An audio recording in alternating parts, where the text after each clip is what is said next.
अस्सलाम वालेकुम वरहमतुल्लाहि वबरकातुहू। मैं मिर्ज़ा शोएब हूँ और आज मैं हूँ डॉक्टर साहब के पास। डॉक्टर हकीम कमाल साहब, जिनकी क्लिनिक जो है, इनका दवाखाना शिमला पार्क में है। उसका फुल एड्रेस इंशाल्लाह डिस्क्रिप्शन में दे दी जाएगी। आज हम इनसे कुछ ऐसे सवाल करेंगे जो अक्सर नौजवानों की, जब भी शादी की बात आती है नौजवानों की, तो वो इस बात को लेकर के पूछ नहीं पाते हैं वो सवाल कि कहाँ जाएँ, किससे पूछें, शर्म की वजह से। तो आज हम उन सवालों को सर के पास रखेंगे और सर हमको समझाएँगे कि क्या है मसला आखिर। तो चलिए हम शुरू करते हैं, सर से पूछते हैं। पहला सवाल हमारा ये है कि सर, हमने देखा है अक्सर कि जब भी नौजवानों से शादी की बात की जाती है या उनकी शादी के दिन करीब आते हैं, तो वो डर जाते हैं एकदम से। ऐसा लगता है उनको शादी नहीं बल्कि जंग करनी है। अक्सर लोग इस मसले पे बात ही नहीं करते हैं, तो किसी से नहीं बोल पाते हैं। तो आप बहैसियत हकीम ऐसे लोगों को क्या मैसेज देना चाहेंगे? उनको क्या, आप कैसे मुतमईन करेंगे कि भाई ये जंग नहीं है, शादी है? देखिए, सबसे पहली बात तो ये है कि जो आप बात कर रहे हैं कि बहुत सारे नौजवानों के अंदर ये प्रॉब्लम रहती है जी। और आए दिन मतलब कि भी इस तरह के केसेस आते रहते हैं कि बहुत सारे लोगों की जब शादियां करीब होती हैं, जब घर वाले शादी रख देते हैं, शादी का दिन रख देते हैं, तो ऐसी सूरत में उनको एक एंग्जाइटी रहती है, एक परेशानी रहती है और उनको एक दिल के अंदर उनके खौफ आ जाता है कि शायद शादी के बाद जो एक सेक्सुअल परफॉर्मेंस होता है वो सही तरीके से अंजाम नहीं दे पाएंगे। इसको दरअसल मेडिकल टर्मिनोलॉजी के अंदर अगर आप देखें तो इसको हम परफॉर्मेंस एंग्जाइटी का नाम देते हैं। पहली रात ये परफॉर्मेंस एंग्जाइटी, जी। परफॉर्मेंस एंग्जाइटी असल में ये बहुत ही ब्रॉड टर्म है, कॉमन टर्म है, इसको कहीं भी आप इस्तेमाल कर सकते हैं। जैसे आप कोई भी काम करने से पहले एक डर या खौफ पैदा होता है। जैसे बहुत सारे लोगों को आप देखेंगे कि अगर आप किसी को स्टेज पे बुला दें मिसाल के तौर पर, अब उनको पहली मरतबा अगर स्टेज पे जाते हैं या एक दो मरतबा चले भी जाते हैं तो उसके बावजूद भी वहां पर एक परफॉर्म करने का एक खौफ रहता है। एक नेचुरल सी बात है, ज्यादातर लोगों को इस तरीके का होता है। हालांकि जब मल्टीपल टाइम आदमी ऐसा करते रहता है तो धीरे धीरे ये परफॉर्मेंस एंग्जाइटी भी खत्म हो जाती है।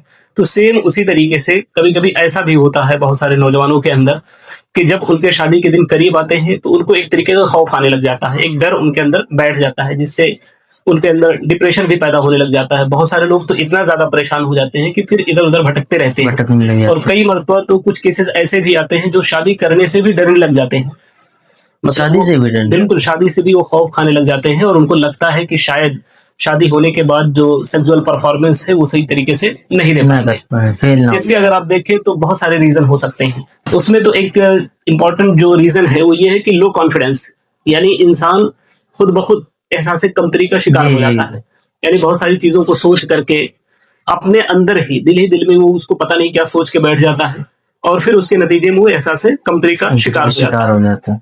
इसके अलावा दूसरी चीज अगर आप देखें तो इसमें एक बहुत इंपॉर्टेंट जो फैक्टर है कि मिस इन्फॉर्मेशन, यानी किसी चीज के बारे में सही मालूमात नहीं, लोगों से इधर उधर की बातें सुनते हैं, अपने साथियों से या इसी तरीके से अपने बड़ों से, या कुछ इस तरीके की मूवीज वगैरह भी देखते रहते हैं या लिटरेचर पढ़ते हैं, तो उससे फिर अपने आप को कंपेयर करने लग जाते हैं और उनको लगता है कि शायद अगर मेरी शादी हो जाएगी तो मैं इस तरीके का परफॉर्मेंस नहीं दे पाऊंगा। ये मूवीज वाली बात सही है सर, सही बात है। आजकल नौजवान जो है अक्सर गलत किस्म की वीडियोस देख करके फिर अपने आप को एहसास कमतरी में शामिल कर लेते हैं। अब उसमें होता क्या है, मूवीज बनाने का एक अलग तरीका होता है।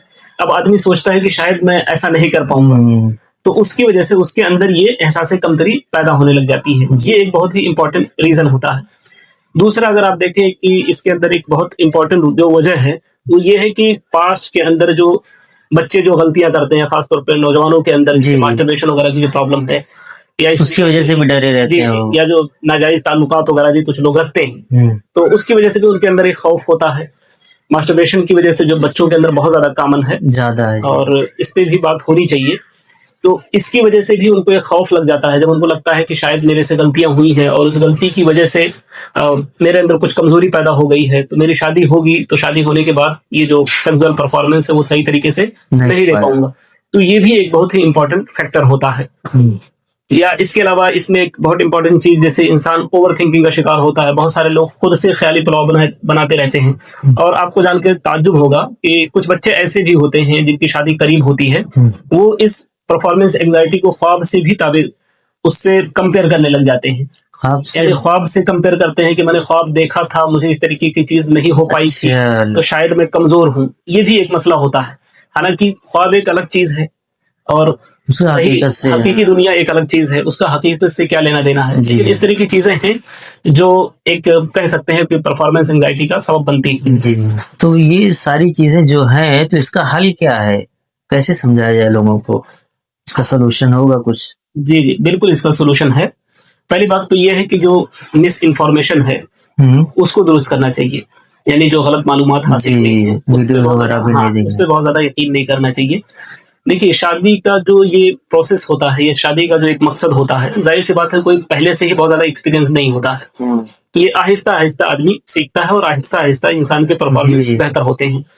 तो पहले तो उसको मालूमात सही होना चाहिए। इसके अलावा जो ओवर थिंकिंग की प्रॉब्लम है, बहुत ज्यादा खुद से बहुत ख्याली पुलाव बना लेते हैं, या इसके अलावा हम कह सकते हैं कि जो एक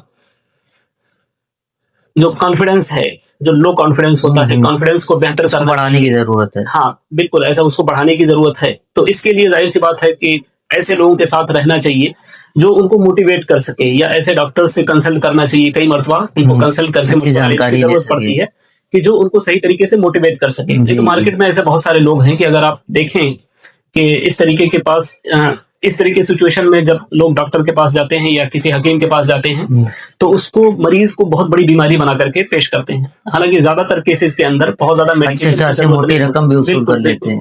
तो बहुत सारे केसेस के अंदर बहुत ज्यादा मेडिकेशन की जरूरत नहीं होती है, सिर्फ कुछ मेडिकेशन अगर उनको दे दिया जाए तो सफिशिएंट होता है। और साथ ही साथ उनके लिए सबसे ज्यादा जो इम्पोर्टेंट चीज होती है कि उनको कह सकते हैं कि उनकी साइकोलॉजी को हम बेहतर करें, या इसके अलावा इसमें काउंसलिंग की बहुत ज्यादा जरूरत होती है। यानी मरीज को हम काउंसलिंग करें कि आपके अंदर कोई इस तरीके की प्रॉब्लम नहीं है, इसलिए कॉन्फिडेंस लो करने की जरूरत नहीं है।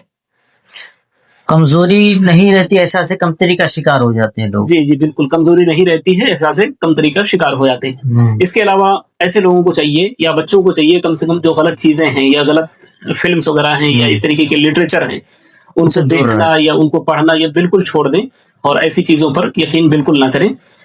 और साथ ही साथ जहन को भी सुकून दिलाएं कि जाहिर सी बात है ये मोहब्बत और कुर्बत का रिश्ता होता है, और इसमें जैसे कि आपने कहा कि कोई बहुत बड़ा मुकाबला नहीं होता है। इसको इतना बड़ा आप टास्क लेकर के मत चलें कि आप कहीं जंग पे जा रहे हैं, या अगर आपका कुछ गड़बड़ हो गया, कुछ प्रॉब्लम आ गई, तो इस वजह से आप पूरी जिंदगी आपकी खराब हो जाएगी। कई मरतबा चूंकि समाज के अंदर इस तरीके की चीजें होती रहती हैं, और बहुत बार आप देखेंगे कि कुछ रिश्ते इसकी वजह से टूट भी जाते हैं। कुछ लोगों के अंदर वाकई सही मानों में कमजोरी होती है, तो उसकी वजह से रिश्ते टूट भी जाते हैं। तो इसको लेकर के भी लोग बहुत ज्यादा परेशान होते हैं कि कहीं मेरे साथ तो ऐसा नहीं होगा। कुछ कमजोरी भी होती है सर, कुछ अपने आप को बहुत ज्यादा ये इश्यू कराते कि मैं बहुत ताकतवर मर्द हूँ, और उनकी सारी मर्दानगी बस बिस्तर पे ही दिखाई दे, ऐसी भी सोच बन जाती है लोगों की। जी जी बिल्कुल, असल में क्या होता है, और भी ये एक, जैसे मैंने कहा कि एक मिस इन्फॉर्मेशन है, सही मालूमात ना होने की वजह से गलत गलत चीजें देखते हैं, तो उनको लगता है कि नहीं, इसका जो ड्यूरेशन होना चाहिए बहुत ज्यादा होना चाहिए, और बहुत सारी चीजें इस तरीके से मिस इन्फॉर्मेशन लोगों के अंदर पहुंची हुई हैं, फैली हुई हैं। तो उसको करेक्ट करने की असल में जरूरत है, और यहाँ पर काउंसलिंग बहुत ज्यादा इंपॉर्टेंट होता है। साथ ही साथ अगर जरूरत पड़ती है तो फिर आप ऐसे लोगों को चाहिए कि किसी जो रजिस्टर्ड मुआलिज होते हैं, खासतौर पर जो रजिस्टर्ड डॉक्टर होते हैं, उनसे जाकर के कंसल्ट करें। तो जाहिर सी बात है धीरे धीरे ये प्रॉब्लम दूर हो जाएगी। इंशाल्लाह।